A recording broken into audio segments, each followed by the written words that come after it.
It all starts with a small twitch in the neck, that moment when blinking becomes a forgotten art and isolation sets in, when the body holds no movement except for that quickened heart rate that keeps you from rest, and wicked thoughts wage war inside your brain until one side gains the upper hand.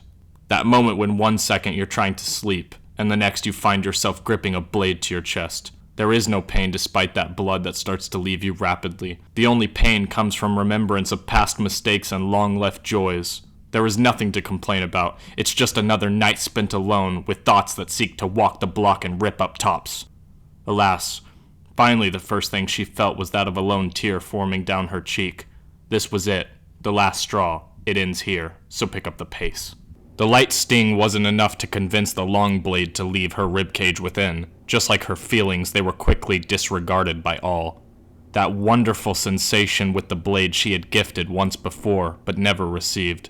She had no idea how much she was missing out on. This cold steel embrace took away her worries with a flash, just what the gruesome doc had ordered. Her only regret was that with her dying breath she would not be able to sling this kitch into herself one more time for good measure. With the sheets painted red, her arm went limp, causing the blade to be slung to the floor, but her eyes remained stuck to the ceiling as if she were waiting for something inhumane to take her away. The blood that formed around her felt like that of a warm lake, and the sheets stuck to her like each word of disrespect muttered on the street, backed by spineless neeks that didn't feel an ounce of what she felt.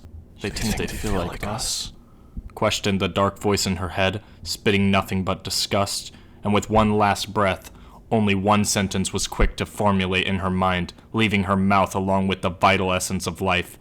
Man, I never felt hate till you walked the block with a nank, praying some worthless neek prees at them too long so you could turn a man into fucking dust.